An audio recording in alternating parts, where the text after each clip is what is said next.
Neno lako ni chakula cha kiroho. Neno lako ni uponyaji. Neno lako ni uumbaji wa watakatifu wako Bwana. Lipitapo neno lako Bwana, vyote vilivyojificha ndani ya watakatifu wako Baba vifichuliwe na kung'olewa ndani ya watakatifu wako. Wale wanaotufuatilia kutoka Baba katika mataifa yote Bwana, neema yako iwatamie, neema yako iwakuishe na kuwaumba tena upya. Na Baba, tunavyoendelea na kitabu cha Mambo ya Nyakati wa Pili, neema yako Baba iliyowawezesha wanafunzi wako walipowavuvia Roho Mtakatifu ulivyofufuka, nao wakapata kuanza kuelewa neno lako Baba, ituvuvie Baba uwezesho ya kupata kuelewa neno lako Bwana. Neno liguse taifa letu na viongozi wetu. Neno liguse Baba na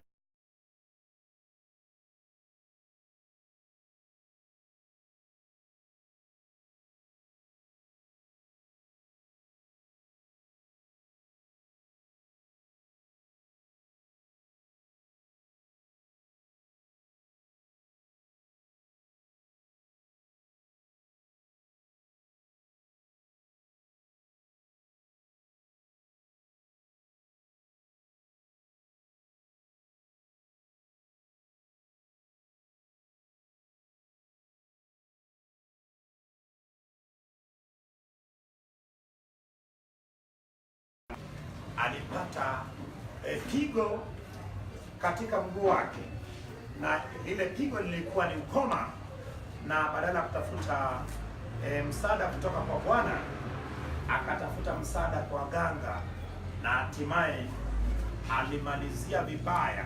Alianza vizuri, akatawala muda mrefu, na hatimaye akamalizia vibaya, na badala ya kuzikwa mahali palipokuwa panazikwa wafalme wengine pale Yerusalemu, yeye alizikwa kwenye kaburi lake alilotengeneza, kwa sababu alikuwa na tatizo la mguu, lakini ilikuwa ni ukoma. Na bila shaka tukaona mwanaye ya kuwa mwanaye alitakiwa kuchukua nafasi yake. Sasa leo mimi nakwenda kwenye sura ya 17, na kwa sababu sura ya 17 mpaka 20 zinaongelea habari za mwanaye Asa, mwanaye anayeitwa Yehoshafati. Bila shaka nataka nizipitie, maana tuliona jinsi taarifa za Yehoshafati zilianza kuwekwa kwenye kitabu cha Wafalme wa Kwanza, lakini takaenda mpaka Wafalme wa Pili, maana tulianza kuona habari za Yehoshafati pale ambapo Ahabu alikuwa na mahusiano muunganiko na Yehoshafati. Yehoshafati alifanya mapatano na taifa la kaskazini kwa mwanaye anayeitwa Yehoramu kuoa binti wa Ahabu aliyeitwa Athalia, na tukaona habari hizo zikiendelea katika Wafalme wa Pili. Lakini sasa mmoja kati ya watu waliyetawala vizuri taifa la kusini na kuwa na mafanikio makubwa na kumaliza vizuri alikuwa ni mfalme wa 4 wa Yuda, mwana wa Asa aitwaye Yehoshafati. Ingawa Asa alitawala miaka 41, lakini Yehoshafati alitawala miaka 25, lakini yenye mafanikio makubwa na mfano wa kuigwa. Ndio maana kwenye Mambo ya Nyakati wa Pili habari za mfalme huyu amepewa sura 4. Si jambo la kawaida kupata sura 4 kwenye kitabu cha Mambo ya Nyakati wa Pili, maana pale utakatifu ulizingatiwa sana na mwandishi wa kitabu cha Mambo ya Nyakati wa Pili. So bila kupoteza nafasi, hebu twende, nitakwenda haraka sana kwa msaada wa Bwana, maana itakuwa ni safari ya kwenda mbinguni. Waulizie wale wanafunzi wa Yesu ya kuwa alipoanza kwenda juu aliendaje, yaani ndani ya muda mfupi alishapoweka na kupotea kule juu. So nakwenda kwa spidi ya kwenda mbinguni. Sura ya 17 kitabu cha Mambo ya Nyakati wa Pili. Yehoshafati mfalme wa 4 atawala Yuda miaka 25. Umeona nilikwambia juzi ya kuwa Rehoboamu mfalme wa kwanza wa Yuda alitawala miaka 10 na ngapi? Miaka 17. Lakini Abia mfalme wa pili wa Yuda akatawala miaka mitatu, na tuliona jana Asa mfalme wa tatu wa Yuda alitawala miaka 41, na sasa tunaona ya kuwa mwanaye Asa ambao ni Yehoshafati mfalme wa 4 wa Yuda alitawala miaka 25. Watakatifu Bwana, kuna sababu gani ya kujua miaka aliyotawala Asa? Mimi nasema hivi, kama Biblia inasema kwa kila andiko lenye pumzi ya Bwana lafaa kwa mafundisho, basi mimi utaona nikiomba na miaka aliyetawala Yehoshafati, na utaona matokeo yake mazuri. Ama nitaomba na miaka aliyetawala Asa, utaona matokeo yake mazuri. Nini? Kila kitu kwenye Biblia ni inambolea katika maisha ya mtu anayeielewa neno hilo na kuwa na hekima na maarifa ya kuiweka katika maombi. Yehoshafati mfalme wa 4 atawala Yuda miaka 25. Dondoo ya kwanza ni Yehoshafati amrithi Asa. Yehoshafati amrithi Asa. Hii ni mstari wa kwanza mpaka wa 5. Na dondoo ya pili, Yehoshafati afanya mabadiliko. Yehoshafati afanya mabadiliko. Hii ni mstari wa 6 mpaka 9. Na dondoo ya 3, nguvu na mafanikio ya Yehoshafati. Nguvu na mafanikio ya Yehoshafati. Hii ni mstari wa 10 mpaka 18. Sasa twende, mimi nitakwenda kwa mwendo wa tari na univumilie, maana naamini kabisa kuwa niliwahi kufundisha hapa habari za Yehoshafati kupitia vitabu vya Wafalme wa kwanza na wa pili. Ina maana hii ni kama marudio, lakini katika marudio yapo mambo mengi sana ambayo mwandishi wa kitabu cha Mambo ya Nyakati wa Pili ameandika, maana alijaribu kuangalia mambo yenye tija katika maisha ya walengwa wake. Walengwa wake walikuwa ni wale waliyetoka utumwani Babeli, waliyetakiwa kutengeneza taifa iliyeharibiwa la Yuda. Hebu twende kwa jina la Yesu. Soma kwa jina la Yesu. Bila shaka. Na Yehoshafati mwanawe akatawala mahali pake, akajitia nguvu juu ya Israeli. Akaweka jeshi katika miji yote yenye maboma ya Yuda, akatia askari walinzi katika nchi ya Yuda, katika miji ya Efraimu aliyoitoa Asa babaye.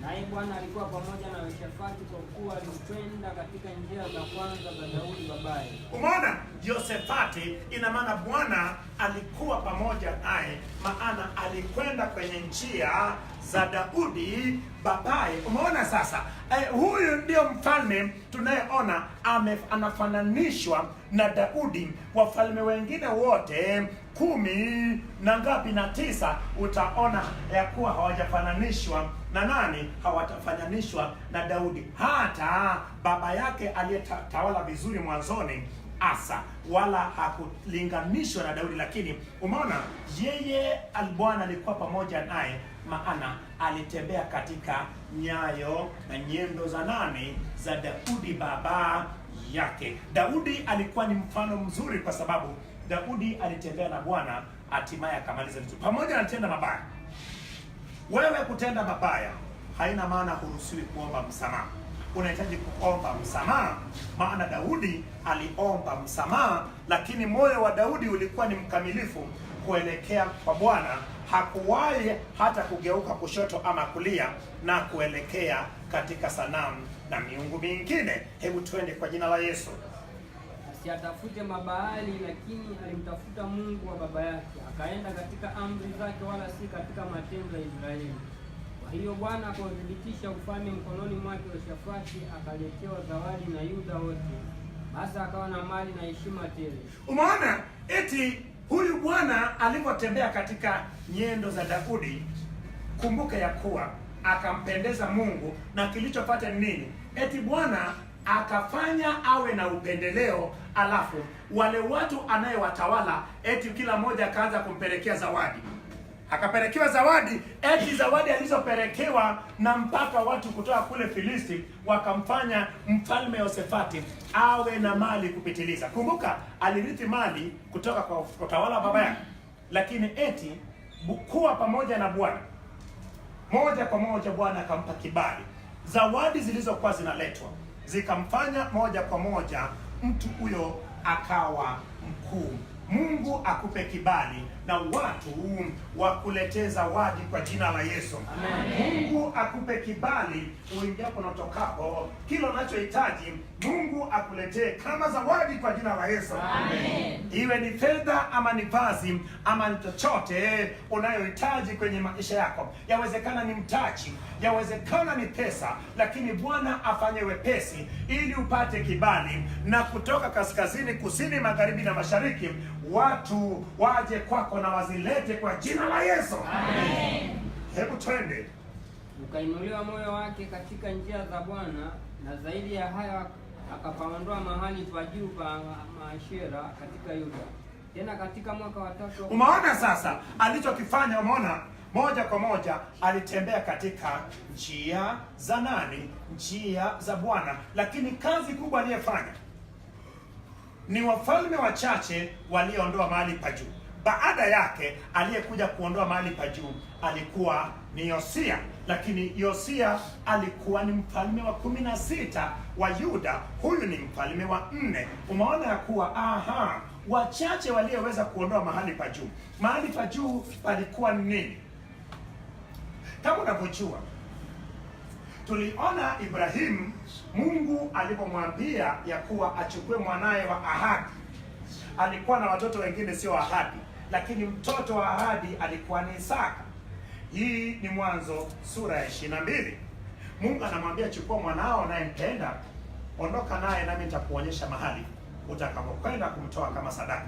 Umeona? Lakini pata picha, alipofika chini ya mlima Moria, Mungu akamwambia panda juu, akawacha wale watumishi wake, na kule juu, mahali pa juu ya kilima, akajenga madhabahu. Umeona sasa? Ina maana pakaanza kuwa na desturi ya watu kwenda kujenga madhabahu mahali pa juu, mahali palipoinuka. Umeona sasa? Lakini sasa Mungu akawaambia Waisraeli ya kuwa nyinyi patakuwa na eneo ambao litachaguliwa na kuwekwa jina langu, hapo ndipo mtakapokwenda kufanya nini? So umeona sasa, pamoja na hivyo ikawa ni sasa si mahali pa juu tena palipokuwa watu wanakwenda, lakini ilikuwa ni mahali pa juu, lakini mahali palipochaguliwa, ambayo ilikuwa ni mlima Moria. Lakini tayari Daudi aliinunua na Suleimani akaja akajenga hekalu katika eneo hilo. So hawakutakiwa tena paweko mahali pa juu, maana palikuwa na sehemu moja ambao wote walikwenda kumwabudu Bwana, lakini wengine walibakia na madhabahu za kuabudu miungu mingine. Lakini kila madhabahu iliwekwa sehemu ya juu palipo inuka. Hata Gibeoni ilikuwa ni sehemu ya juu, ndio maana ile hema makutano ilikuwa mahali pa juu Gibeoni. Lakini kwa wakati huu tayari Suleimani alishaondoa ile hema ya makutano kule Gibeoni, akaleta na vyombo vyake katika hekalu iliyokuwa Yerusalemu. Nisikia amina kubwa. Amen. Sema kila mahali pa juu. Kila mahali pa juu palipojengwa kwa ajili ya kunitesa, kwa ajili ya kunitesa, kwa ajili ya kunifunga, kwa ajili ya kunifunga, kwa ajili ya kunifunika, kwa ajili ya kunifunika, ili nisionekane, kimwili na kiroho, kimwili na kiroho. Jinsi Yehoshafati alivyompendeza Mungu, kwa kuharibu kila mahali pa juu. Nami katika jina la Yesu ninayaendea kila mahali pa juu kwenye nafsi yangu, kwenye roho yangu, kwenye mwili wangu. Ninavunja kila mahali pa juu kwa jina la Yesu. Mahali pa juu palipowekwa mizimu, majini, majoka, mkoba wa kichawi, kwa jina la Yesu nashusha kila mahali pa juu, kila mahali pa juu, kila mahali pa juu iliyemeza hatima yangu, hatua zangu, uzao wangu, kazi yangu, biashara yangu imeandikwa, amemeza mali naye Bwana ataingiza mkono wake ndani ya tumbo lake, naye atachapishwa kila mahali pa juu iliyoshikilia chochote cha kwangu. Mkono wa Bwana uingie ndani yake, atapishwe, tapika muonekano wangu, tapika hatima yangu, tapika sura yangu, tapika muonekano wangu, tapika kibali changu, tapika upendeleo wangu, tapika mikono yangu, tapika hatua zangu kwa mamlaka ya yeye aliye juu, kila mahali pa juu aliyejificha kwenye ulimwengu wa kiroho. Imeandikwa, jicho la Bwana huona hadi sireni, huona hadi sirini, maana kila kilichofichwa kitawekwa bayana juu ya dari. Kila mahali pa juu palipojificha ninaifichua kwa jina la Yesu, jina la Yesu. Kuanzia sasa moto wa Bwana ushuke na kuteketeza kila mahali pa juu, na kuanzia leo kila mahali pa juu haitainuka na kusimama kinyume na familia yangu, kinyume na taifa langu, kinyume na mkoa wangu, kinyume na wilaya yangu, kinyume na kijiji changu, kinyume na kabila langu, kinyume na ukoo wangu, kinyume na familia yangu, kinyume na nyumba yangu, katika jina la Yesu, katika jina la Yesu. Nyamaza kila mahali pa juu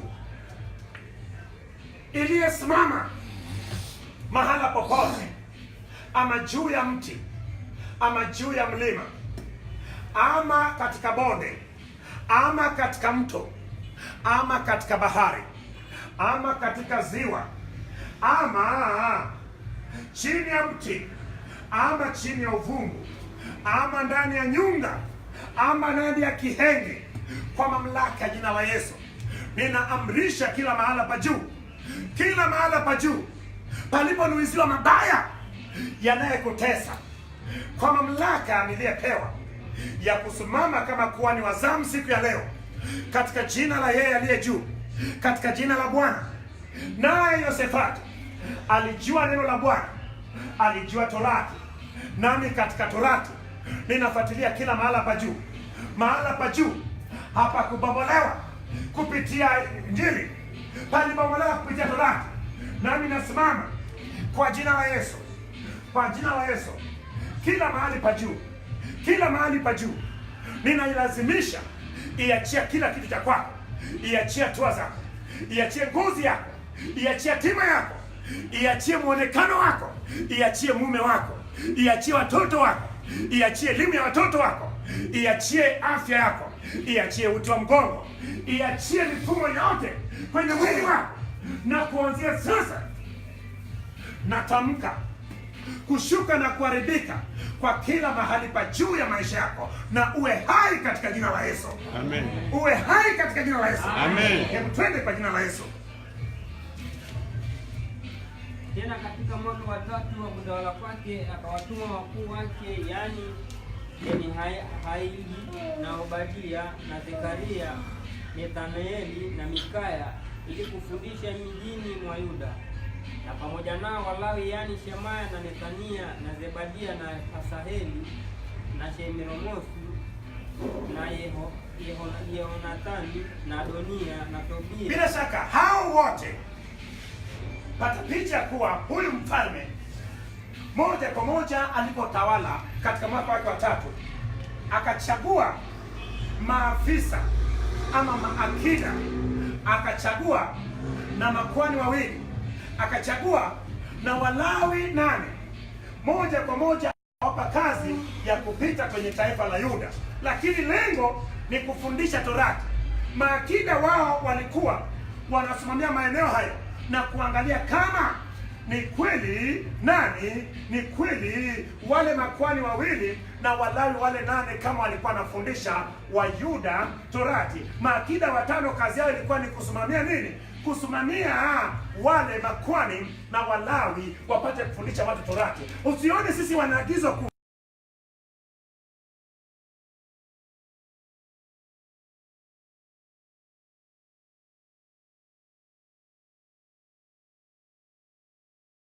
Beersheba kwenda mpaka kwenye milima ya Efraimu, wote wakafundishwa Torati. Ndio maana nasema hivi, unao kila sababu ya kujifunza Injili. Kama huwezi kujifunza, huwezi kumjua Bwana. Ukijifunza utamjua Bwana. Mafanikio yaliyopo kwenye Agano Jipya inaambatana na utii. Pasipo utii hapana mafanikio. Ndio maana huyu mfalme Yehoshafati anafanikiwa kwa sababu alimtii Bwana. Daudi alifanikiwa kwa sababu alimtii Bwana. Suleimani alimtii Bwana kwa muda, hatimaye alimwacha Bwana. Ndio maana nasema hivi, hebu pata picha kuwa taifa lote likafundishwa Torati, lakini wakifanya kazi hiyo Walawi 8 na makuhani 2, lakini na maakida wangapi? 5 wanaosimamia jambo hilo. Mimi nasema hivyo, takatifu wa Bwana ilileta mafanikio makubwa sana. Mafanikio ilikuwa makubwa sana. Wapi? Ilikuwa makubwa sana kwa sababu ya hayo aliyetenda.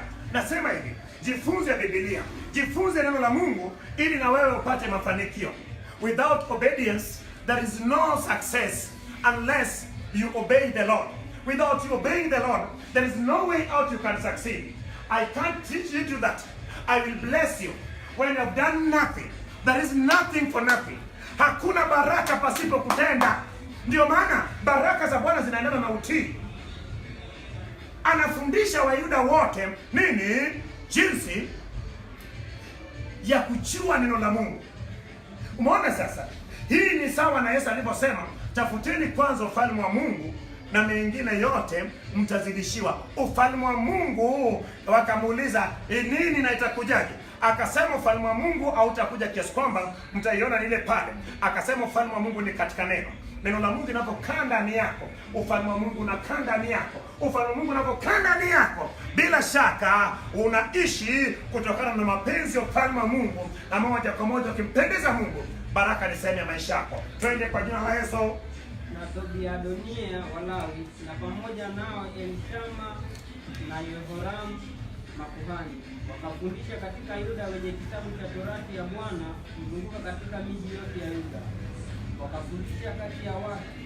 Hofu ya Bwana ikaziangukia falme za nchi zote zilizozunguka. Umeona kilicholeta hofu katika taifa la Yuda ama taifa la kusini, ilikuwa ni walipofundishwa neno la Mungu Torati.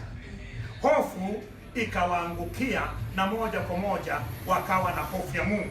Hofu ya Mungu iwe kwako kwa jina la Yesu. Amen. Hofu ya Mungu ikuongoze kwa kutenda mema na kuishi maisha matakatifu kwa jina la Yesu. Amen. Unaona, kuna mtu ambaye ana hofu ya Mungu kiasi kwamba akitaka kutenda dhambi, hofu ya Mungu inamzuia asitende dhambi. Hofu ya Mungu inamzuia asiseme mabaya, asiwasengenye wengine, asitende mabaya. Hofu ya Mungu ikulinde na kuzuia usitende mabaya kwa jina la Yesu. Amen. Hebu turuke twende. Hebu soma uko mstari ngapi? Hebu soma mstari wa 17 na 18. Utasoma kwa wakati wako, lakini Mambo ya Nyakati wa Pili ni mwendelezo wa kitabu cha Wafalme wa Kwanza na wa Pili. So, utasoma maana hapo ni bila shaka nguvu na mafanikio ya Yehoshafati. Malizia sura ya 17 na 18 ili tuende kwenye sura ya 18. Na Wabenjamini Eliada mtu shujaa na pamoja naye 200,000 wenye nyuta na ngao, na wapili wake Yehozabadi na pamoja naye 180,000 waliojiweka tayari kwa vita.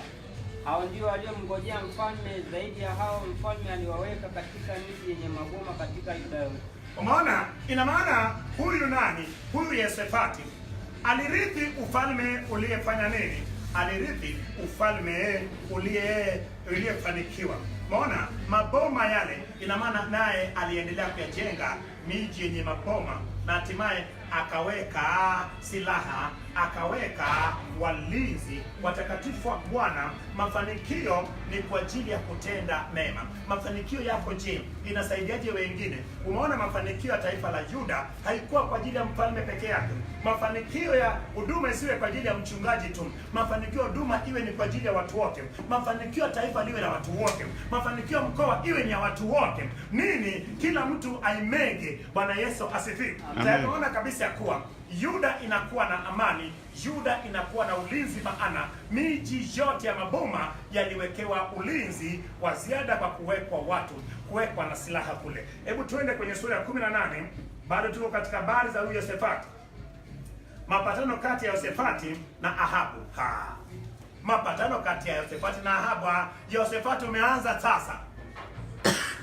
Hebu tuone dondoo ya kwanza ni Yehoshafati aungana na Ahabu katika vita vya Ramoth Gileadi. Hii ni mstari wa kwanza mpaka wa 3. Yehoshafati aungana na Ahabu katika vita vya Ramoth Gileadi, mstari wa kwanza mpaka wa 3. Na dondoo ya pili ni manabii 400 wa uongo wa Ahabu. Manabii 400 lakini wa uongo hawa walikuwa ni wa Ahabu. Hii ni mstari wa 4 mpaka 11. Na dondoo ya 3 ni Mikaya atoa unabii kinyume na Ahabu. Mikaya atoa Ahabu. Hii ni mstari wa 12 mpaka 27. Na dondoo ya 4 na ya mwisho ni kifo cha Ahabu.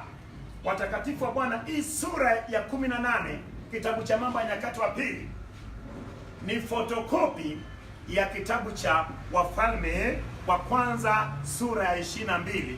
Yaani ni fotokopi kabisa, japo mambo machache sana hayajawekwa pale, lakini kitu ni kile kile. Hebu tuende sasa kwa kurukaruka, lakini unajua jinsi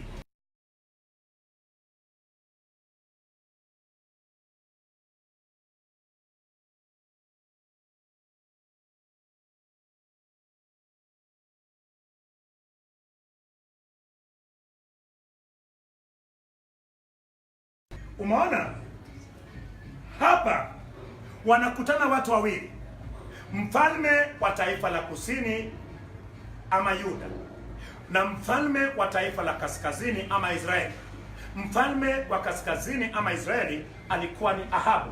Ahabu alikuwa ni mfalme wa 7 wa Israeli, mwana wa Omri aliyekuwa ni mfalme wa 6, lakini baba wa mfalme wa 8 aliyekuwa ni Ahazia. Sasa upande wa kusini alikuwa ni Yehoshafati.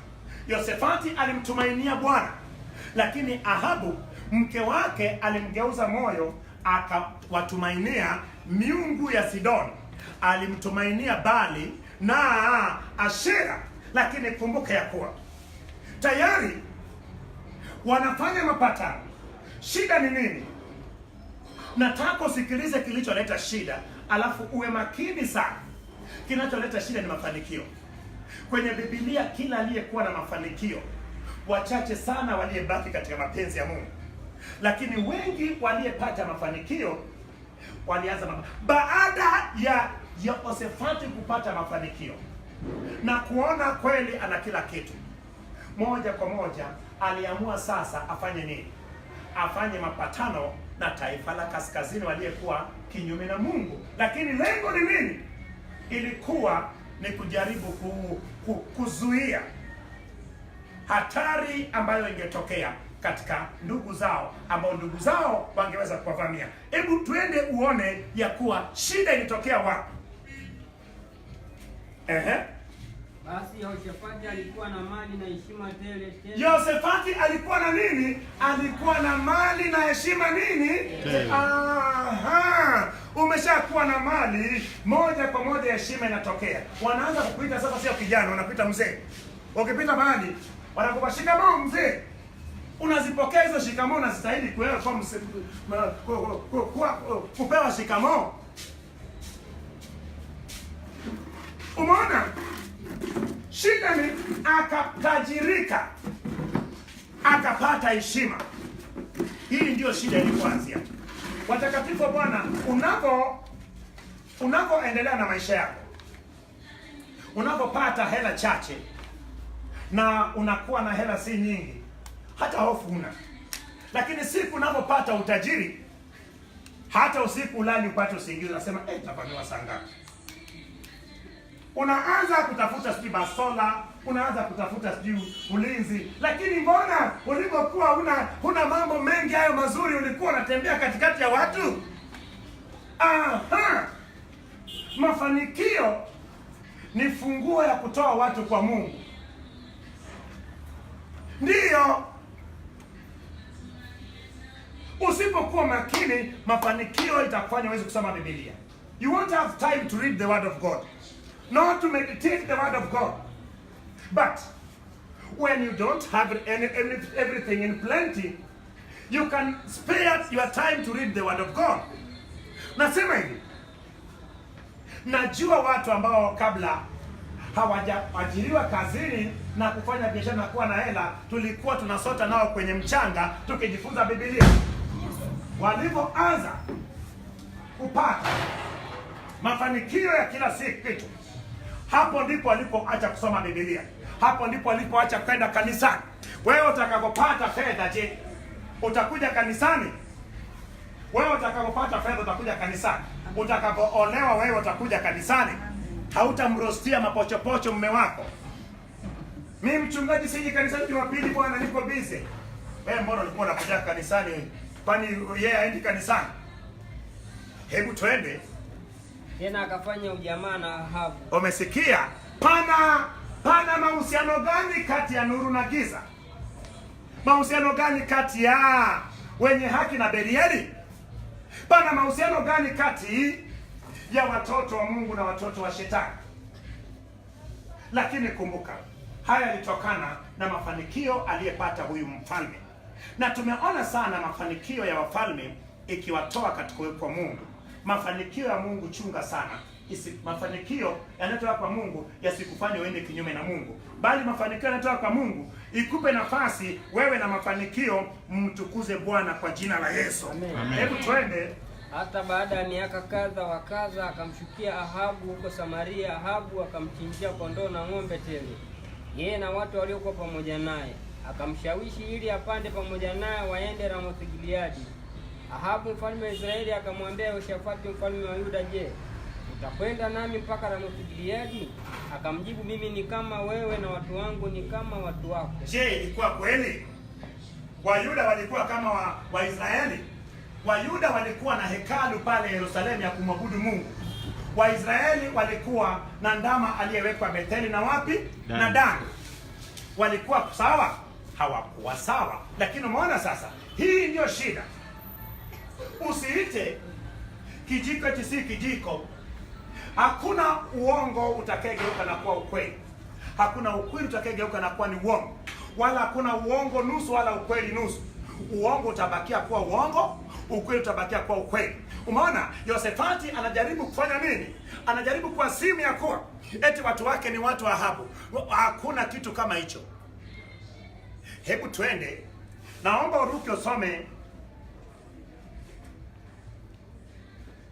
Hebu naomba usome kuanzia mstari wa 4. Yehoshafati akamwambia mfalme wa Israeli, uulize leo na kusihi kwa neno la Bwana. Hiyo ni baada ya Ahabu kuleta manabii wake 400, lakini katika hao manabii 400 wote lugha yao ilikuwa moja. Pokea baraka kwa jina la Yesu. Ubarikiwe kwa jina la Yesu. Watakuwa kila katika hao 400 walikuwa na lugha moja. Ubarikiwe, ubarikiwe. Walikuwa na lugha moja ya kumwambia Ahabu ya kuwakwea Kiriath Gileadi, maana Bwana ameitia mkononi mwako. Lakini Yehoshafati walikuwa tofauti. Ndio maana mbona kama alisema kuwa yeye iko sawa na Ahabu, mbona kuamini wale manabii 400? Lakini pata picha ya kuwa akasema kuwa, je, hakuna nabii wa Bwana hapa? Ina maana alijua kabisa wale hawakuwa manabii wa Bwana, maana jinsi walivyokuwa wanatoa unabii ni kama sasa hivi. Utapata mtumishi wa Mungu anayeongea ukweli anaweza kama mmoja. Si jambo la ajabu. Hebu pata picha kwa manabii 400 wa Baali na nabii ngapi? Mmoja wa Bwana. So, ni miaka mingapi nyuma? Ndio maana sasa hivi anayekuaminisha kwenye mali, njoo upokee baraka, njoo upokee mume. Hakusikwambia habari za kuishi maisha matakatifu, maana kesho kuna maisha baada ya sasa. Huyo anakupeleka motoni. huyo anakuaminisha katika dunia. Sisi tu wa Mungu, na tungaa tunakaa duniani, lakini makazi yetu sio duniani. Sisi ni wapita njia. Ndio maana mtumainie Bwana, mtegemee Mungu. Katika Mungu mengine utazidishiwa. Mungu alisema kabisa kuwa amemfanya mwanaume, akasema mume atawacha wazazi wake naye ataungana na mke wake, wawili. Acha kuhangaika na habari ya kuolewa, utaolewa tu. Hangaika na habari ya kumjua Mungu, maana nanyi mtafahamu ukweli, nao ukweli itawaweka huru. Ukweli ikuweke huru kwa jina la Yesu. Amen. Ukweli ikupe unachohitaji kwa jina la Yesu. Amen. Ukweli ikuinue kwa jina la Yesu. Amen. Sasa mchungaji, mimi sijajua ukweli. Tafuta kujua ukweli. Kwani mtu anakuzuia kujua ukweli? Tafuta kujua ukweli.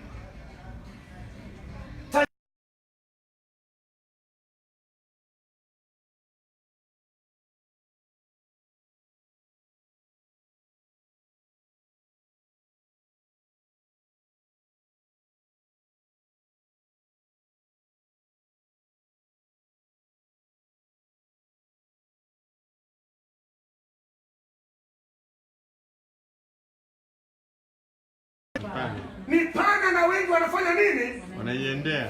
Lakini naelekea mbinguni. Aha. Wanayefundisha je, mapato, pokea pokea, pokea pokea, pokea pokea. Nasema hivi, mimi ukiniambia nipokee, nikuulize nipokee kwa misingi gani? What have I done? I am not ready to harvest where I have not planted. And why do you want to harvest where you have not planted? There must be something wrong with you. Kama mtu anakuaminisha anataka upate mali na pesa pasipo kufanyia kazi, itakutokea puani. Haya, twende. That is why I don't depend on multitude. Sitegemei watu wengi mimi. Hata kama ninachofundisha mtu mwingine hawezi kubaliana nao, lakini nasema hivi, mimi nitafundisha Biblia, nitafundisha ukweli, haijalishi matokeo yake yatakuwaje. Maana kuna wakati ukweli ina gharama yake. Hebu nikuulize, wewe uweke kapu la sadaka alafu ambie watu ya kuwa kama una neno na mtu, acha sadaka yako usitoe, ondoka kwanza ukapatane naye. Useme kabisa kuwa wewe sadaka yako kama umepata kwenye njia sahihi usiwe kwenye kapu la sadaka. Ni kweli unasema hivyo, lakini baadaye utakwenda kwenye kapu la sadaka, itakuwa inapiga nini? Miayo inakung'onga, inakuambia wewe ulisema hivyo. Oh. Wewe ulisema hivyo. Oh. Linakung'onga. Lakini nasema hivi, unadhani injili haina gharama? Yesu akabeba msalaba akutenda dhambi. Yesu akavuliwa nguo. Yesu akapigwa mijeredi. Paulo akavuliwa nguo sokoni. Yeye Sila wanapigwa mijeredi. Hawawezi kukaa chini. Wanatupwa gerezani. Saa 6 usiku wanamwimbia Bwana. Milango ya gereza inafunguka. Waulize yule Yohana aliyekuwa mwanafunzi wa Yesu, akasimamia ukweli, akatupwa kwenye kisima cha Patmo. Kule na nyoka, kule na viumbe vya kutisha. Nasema hivi, muulizie Paulo, ulizia wanafunzi wa Yesu, wote waliuawa kasoro moja. Wote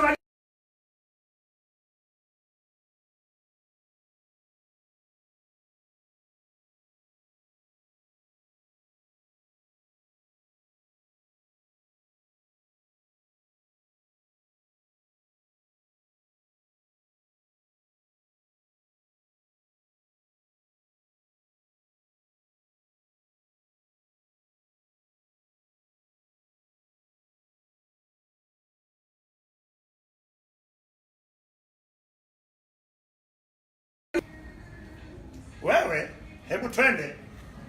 Chungaji, unataka nitoe sadaka? Mimi narudi na sadaka yangu. Nenda kale nayo kuku na chips. Lakini utewe sadaka uliyepata kwenye njia sahihi. Upatane na watu huko kwanza kabla hujafanya nini? Maana watu wengi wamepigwa na ukoma ya kapu la sadaka. Umehongwa fedha na mume wa mtu. Huyo mwanamke analia usiku kucha, hajala kitu, watoto wanamsumbua. Mume wake wewe umemweka kama kipochi pembeni mwako. Mwambia darling. Alafu anakupa kiburunguti kule nyumbani, watu wana njaa. Unakuja kanisani, unatoa bahasha ya kaki. Haleluya, mchungaji anarukaruka kama ndama. Wewe na mchungaji wako mtakwenda motoni. Mjiandae na hukumu ya Bwana.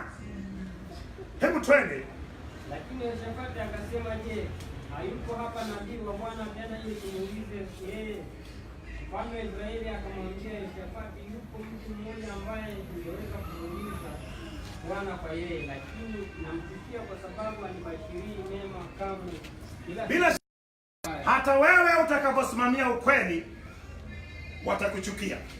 Ahabu alimchukia Mikaya, maana Mikaya alikuwa anambashiria mabaya. Yawezekana mafundisho yangu haina furaha kwako kwa sababu maeneo ninayosema yanasema kinyume na wewe, lakini nasema hivi, haya yanafika kwako ili ubadilike, upate kuanza maisha mapya ya utakatifu. Kwanza utafanikiwa, ndiyo, kwa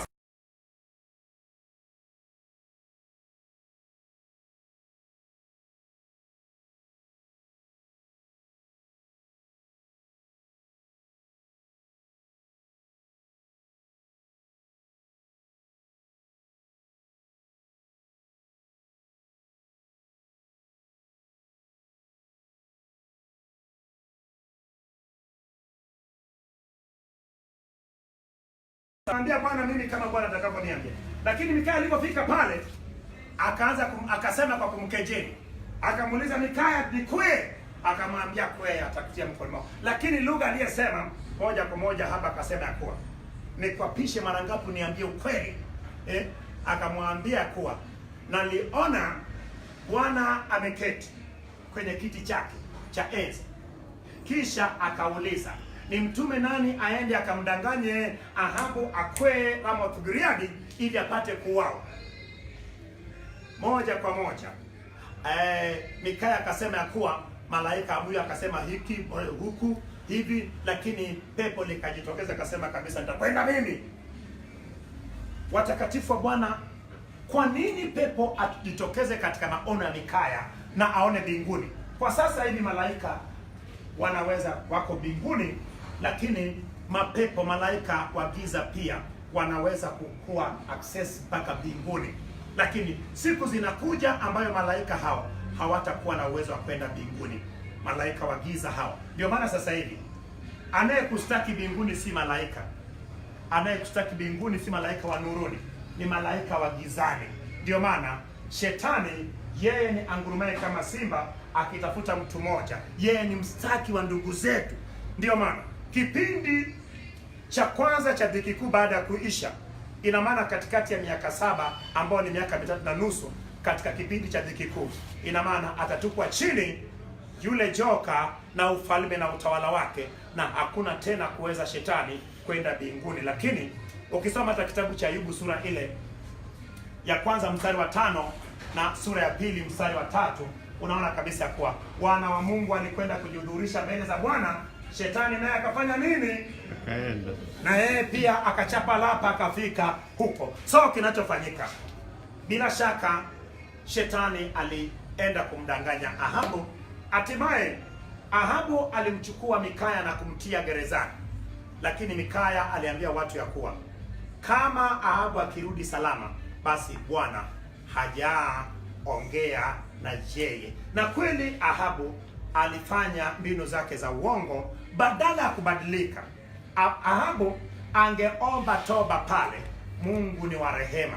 Kama kuna chochote ulichokitenda kibaya, nenda magotini, muombe Mungu, atakusamehe. Maana Ahabu alitakiwa aombe msamaha.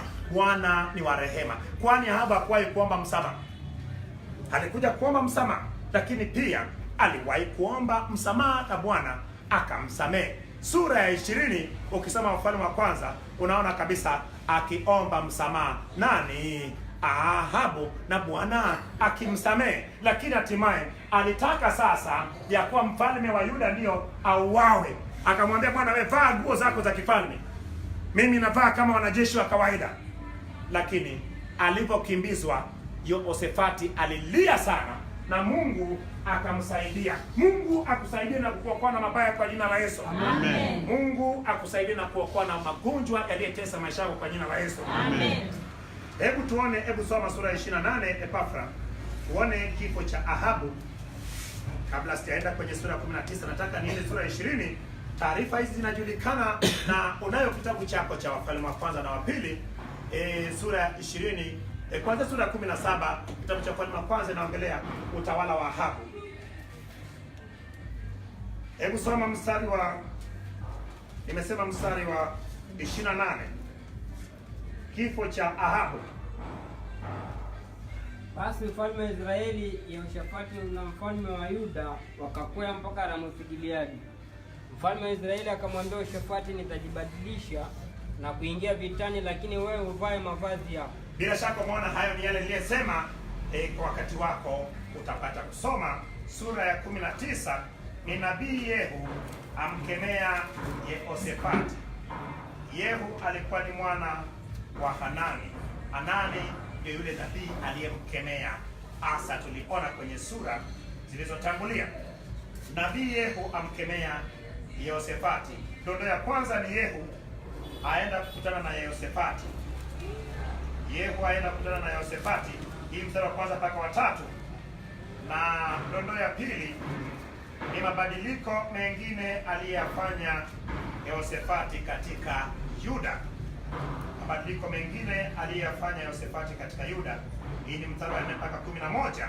Na pia alipotoka kwenye vita vile vya Ramoth-Gileadi, baada ya Mungu kumsaidia Yehoshafati na baada ya kifo cha Ahabu, alipokuwa narudi Yerusalemu, nabii Yehu mwana wa Hanani, huyu nabii tulimuona kwenye ile kitabu cha moja kwa moja wa Wafalme wa kwanza na sura ya 14, tulimuona Yehu akimtabiria Baasha ya kuwa hakika yake kilichokuta nyumba ya Yeroboamu mwana wa Nebati itamkuta. So huyu Yehu anakwenda kumlaki Yehoshafati na kumwambia kuwa, je, imekupendeza kuungana na maadui za Bwana? Na kwa hiyo Bwana ametangaza hukumu. Lakini maana palionekana chembe cha utii wa Yehoshafati kwa Bwana, Bwana aliamua kuyabadilisha. Hebu soma kuanzia mstari wa 4 Epafra,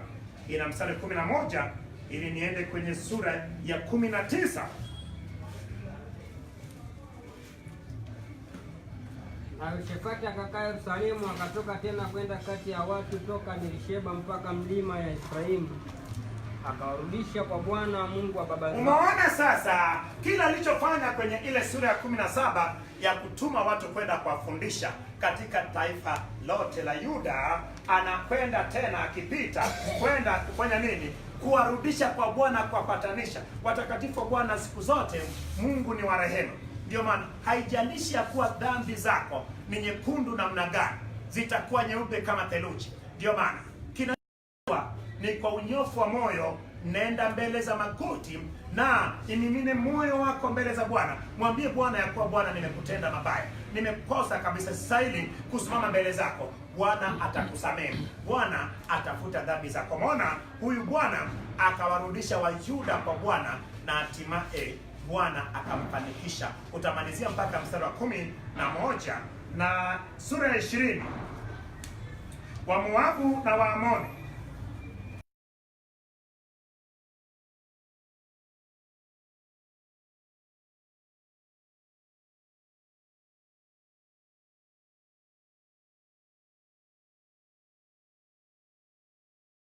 Ungana na rafiki yake mfalme wa kaskazini, lakini wakapigwa na mfalme wa kaskazini Ahabu akauawa. Lakini sasa Yehoshafati sasa anaendiwa na majeshi wengi sana wa Moabu na wa Amoni na wanayetoka Edom. Lakini hebu pata picha kuwa waimbaji tu walipangwa kuimba na Bwana akashinda jeshi hilo kubwa. Ina maana hakuna aliyeinua upanga wake.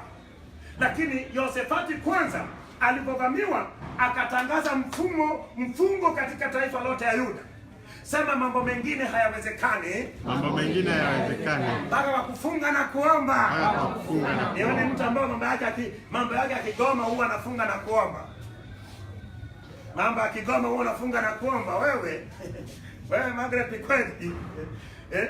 Mambo mengine hayawezekani mpaka kufunga na kuomba. Ndio maana jeshi kubwa likaondoka kwenda kuvamia Yuda, lakini mfalme huyu akaenda akakaribisha watu katika hekalu la Bwana, akaomba. Hebu tuone kwa ufupi maombi yake kabla sijahitimisha maombi yake.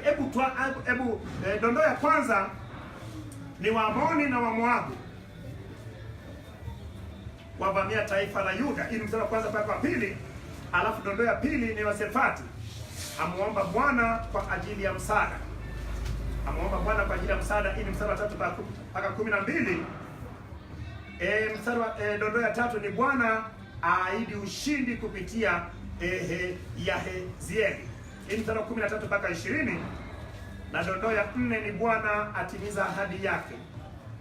Mstari wa 21 mpaka 30. Na dondoo ya 3 ni Bwana aahidi ushindi kupitia Yahazieli. Mstari wa 13 mpaka 20. Na dondoo ya 4 ni Bwana atimiza ahadi yake. Mstari wa 21 mpaka 30. Dondoo ya 5 ufupisho wa utawala wa Yosefati. Hii ni 31 mpaka 37. Lakini sasa nataka tuangalie kipengele cha maombi ya Yosefati ili uone kitu kinachoitwa maombi. Sema maombi. Maombi. Unaombaje?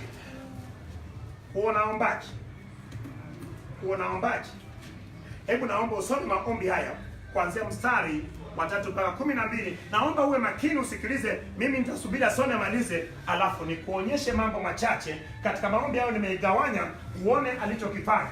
Alianzaje maombi? Aliunganishaje? Alipelekaje shida zake? Alianza kuomba msamaha ama kufanya nini mpaka akafikia kutangaza shida yake kwa Mungu? Na je, ilikuwaje? Mungu alimjibu ndiye akamshukuru Mungu ama sio? Nataka nikuonyeshe mambo machache alafu nitamshukuru Mungu, lakini kesho nitakuwepo mapema ili pia kipengele hicho niguse na watu ambao nitafundisha watu pia, wale watu wapya, habari za maombi, ili uone ya kuwa maombi yako yalikuwa hayana tija. Yehoshafati akaogopa, akauelekeza uso wake amtafute Bwana. Akatangaza mbiu ya watu kufunga katika Yuda yote. Yuda wakakusanyika pamoja ili wamtafute Bwana. Hata kutoka miji yote ya Yuda wakaja kumtafuta Bwana. Yehoshafati akasimama kati ya kusanyiko la Yuda na Yerusalemu nyumbani mwa Bwana mbele ya ua mpya. Akasema, Ee Bwana Mungu wa baba zetu, si wewe uliye Mungu mbinguni? Tena si wewe utawalaye falme zote za mataifa? Na mkononi mwako mna uwezo na nguvu, asiweze mtu yoyote kusimama kinyume chako. Si wewe, Ee Mungu wetu, uliowafukuza wenyeji wa nchi hii mbele ya watu wako Israeli, ukawapa wazao wa Ibrahimu rafiki yako hata milele? Nao walikaa humo, wamekujengea patakatifu kwa jina lako humo, wakisema, yakitujia mabaya, upanga, hukumu au tauni au njaa, utasimama mbele ya nyumba hii na mbele zako, maana jina lako limo katika nyumba hii, na kukulilia katika shida yetu, nawe utasikia na kuokoa. Na sasa tazama, wana wa Amoni na Moabu na milima Seiri, ambao hawakuwaacha Israeli waingie katika nchi yao walipotoka nchi ya Misri, lakini wakawageukia mbali wakiwaharibu. Tazama jinsi wanavyotulipa, wakija kututupa toka milki yako ulioturidhisha. Ee Mungu wetu, je, hutawahukumu? Maana sisi hatuna uwezo juu ya jamii kubwa hii wanaotujia juu yetu, wala hatujui tufanyeje, lakini macho yetu yatazama kwako. Wakasimama Yuda wote mbele za Bwana, pamoja na wadogo wao na wake zao na watoto wao. Ndipo Yahazieli mwana wa Zekaria mwana wa Benaya mwana wa Yehieli na mwana wa Matania Mlawi wa wana wa Asafu akajiliwa na Roho wa Bwana katikati ya ishia hapo. Basi baada ya maombi ya mfalme, huyo mwana wa Asafu ambao ni Mlawi, roho ya Bwana inaongea ndani yake ikiwaambia kuwa wajitie nguvu, maana wala hawatapigana, bali waimbaji walipangwa na vyombo vyao wakaanza kumtukuza Bwana. Kisha walipoanza kumtukuza Bwana, eti Bwana akatuma waviziaji, tayari wale wakaanza kuangukiana wao kwa wao, na hatimaye wote walikufa. Lakini pata picha ya kuwa kama kuna watu waliwahi kumtukuza Bwana tu alafu Bwana akashinda, je, maombi ya mfalme alikuwaje? Nisikilize. Sehemu ya kwanza ya maombi hayo ni alianza kwa kumwabudu Mungu.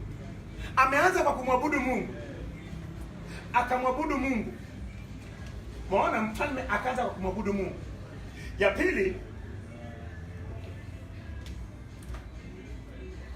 akamkumbusha Bwana ahadi zake, ahadi za Bwana kwa Ibrahimu, kwa Isaka na Yakobo. Akamwabudu, akamkumbusha ahadi zake.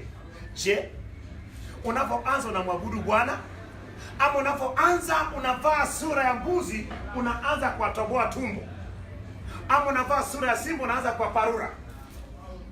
Akaanza kwa kumwabudu Bwana, hatimaye akamkumbusha Bwana ahadi zake juu ya taifa la Yuda, ahadi za Bwana kupitia Daudi juu ya taifa la Yuda.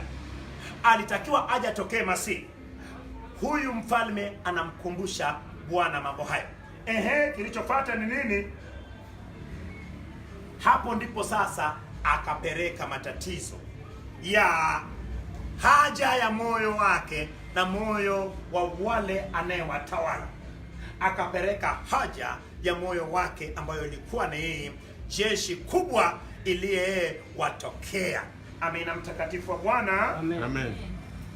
Na alipotangaza tatizo hilo kwa Bwana, hatimaye akaomba msaada. Na alipoomba msaada kwa Bwana, kumbuka hawajashinda vita, alimalizia kwa kumshukuru Mungu. Alimshukuru Bwana hata kabla Bwana hajajibu. Nione anayeombaga alafu anashukuru Mungu hata kabla hajapata. Unapiga magoti, sema Baba asante, nimeshapokea. Wewe unashukuruje? Unashukuru mpaka unatoa sadaka ya shukrani?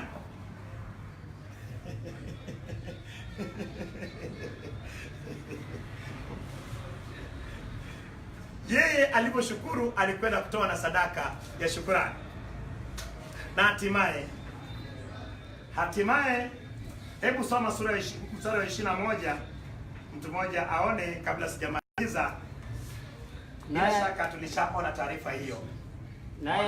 Naye alipokwisha kufanya shauri na watu, akawaweka wale watakaomwimbia Bwana na kumsifu katika uzuri na utakatifu. Wakitoka mbele ya jeshi na kusema, mshukuruni Bwana kwa maana fadhili zake ni za milele. Ndiyo. Nao walipoanza kuimba na kumsifu Bwana, akaweka wavizi wao juu ya wana wa Amoni. Walipoanza kuimba, Bwana akaweka wavizi wao. Hawa wavizi wao walikuwa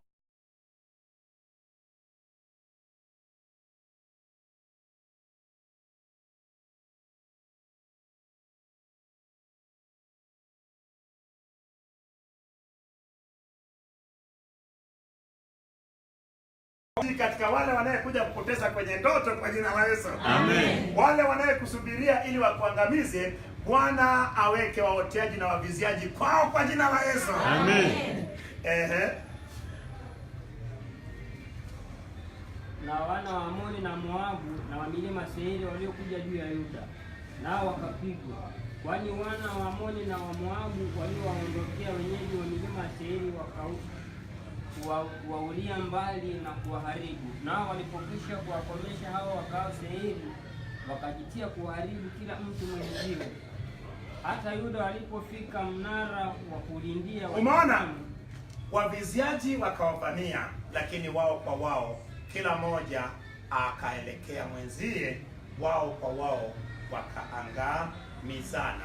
Nasema hivi, hiyo ilikuwa ni picha na kivuli cha vita katika Agano Jipya. Ndio maana Yesu akasema hivi, akasema mwana wa Adamu hakuja kufanya nini? Kuangamiza, bali alikuja kutafuta kilichopotea na kufanya nini? Na kuokoa. Ndio maana nasema hivi, uwe makini sana, usiombe kinyume na mtu kwa kuomba na kufyeka na kuvunja. Hapana. Wengi hawajui. Nilipoanza kuongea mambo haya miaka mingi iliyopita nilipata upinzani, lakini namshukuru Mungu, maana sasa hivi watu wanaanza kuielewa. Kama inakutatanisha, tafuta muda wako ili uje nipate kukueleza vizuri upate kuelewa. Bila shaka walishindwa, na pasipo wale kuinua hata upanga, pasipo hata mmoja kutumia nguvu.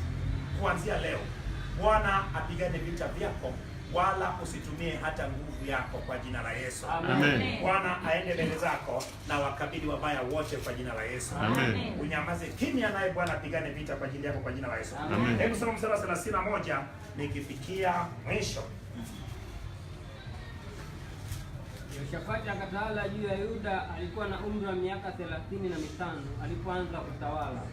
Akatawala miaka 25 huko Yerusalemu, na jina la mama aliitwa Azuba binti. Akaiendea njia ya Asa babaye, wala hakuiacha akifanya yaliyo mema machoni kwa Bwana. Umeona, huyu ni mfalme aliyemaliza vizuri. Aliendea njia za baba yake alizofanya baada ya mwanzo. Asa alianza vizuri, lakini mwishoni hakumaliza vizuri. So kinachofanyika ya kuwa Yehoshafati nenda katika mapenzi ya Mungu na akamaliza na Bwana. Nawe wokovu wako usimwache Bwana kwa jina la Yesu.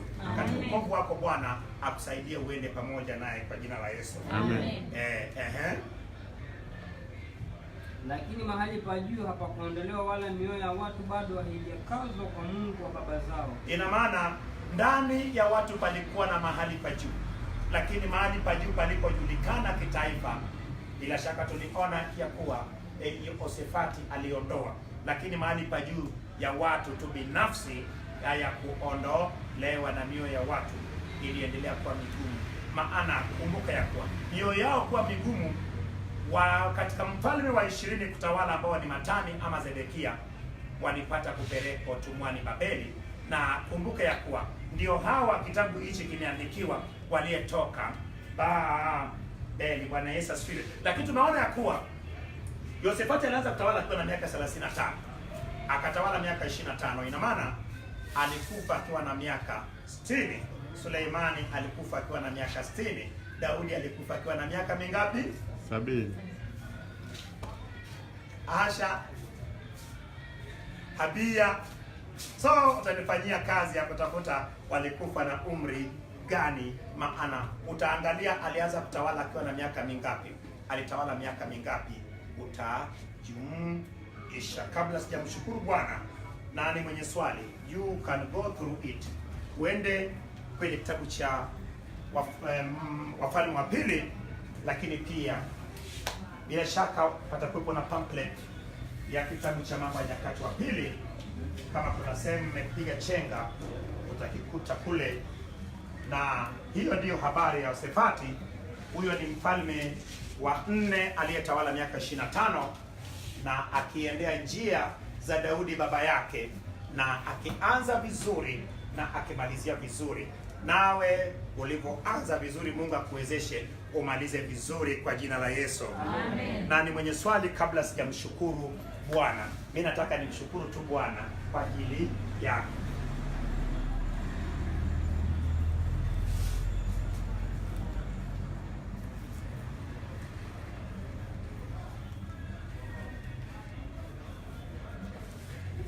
Nani mwenye swali? Nani mwenye swali? Mimi namshukuru Bwana. Baba, katika jina la Yesu Kristo Nazareti aliye hai, mtakatifu Bwana, wewe ni mtakatifu. Tumeona Baba wa rehema katika kitabu cha Mambo ya Nyakati wa Pili, ukitufundisha Baba wa rehema juu ya Baba wa rehema Yehoshafati, mtawala wa Yuda, mfalme wa 4 aliyetawala miaka 25, jinsi alivyotembea katika Baba njia za Daudi baba yake, wala kutoka na Baba mweza wa yote. Nasi kama kizazi kipya tuliyetoka utumwani dhambini, Baba tumekukimbilia wewe, Mungu mweza wa yote. Tazama watakatifu wako Baba, waliyechukua nafasi zao na kufika nyumbani mwako. Mungu mweza wa yote, kwa mamlaka jina la Yesu, Baba, tazama nafsi ya mtu huyu, tazama roho ya mtu huyu, jinsi Baba wa rehema Yehoshafati alitembea katika njia zake, akiondoa mahali pa juu, Baba wa rehema, iliyekuwepo Baba katika taifa la Yuda.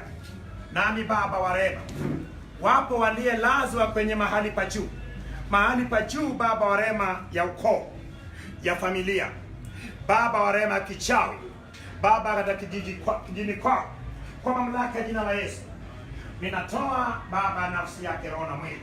Natoa Baba wa rehema upendeleo wake, natoa kibali chake, natoa afya yake iliyowekwa Baba mahali pa juu, kila mahali pa juu Baba wa rehema. Baba, mkono wako na uinyoshe Baba juu ya kila mahali pa juu, hatua zao Baba wa rehema ziumbike tena upya Baba. Kila uchawi uliyefanyika kinyume nao ninaondoa kwa jina la Yesu. Na Baba, jinsi Baba wa rehema walipomfundisha Yehoshafati neno lako, wafundishe Baba neno lako, kila moja neno lako likae ndani yake. Na Baba wa rehema, neno ling'oe mabaya, neno livunje madhabahu na kafara zote Baba.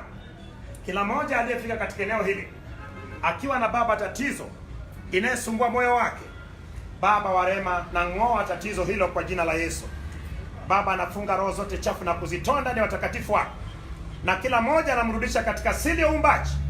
Umba muonekano, uso bandia aliyevishwa na ivua, ngozi bandia aliyevishwa na ivua, sura bandia aliyevishwa na ivua, laana zote aliyetamkiwa Baba wa rehema, mabaya yote aliyemfunika ninaondoa kwa jina la Yesu.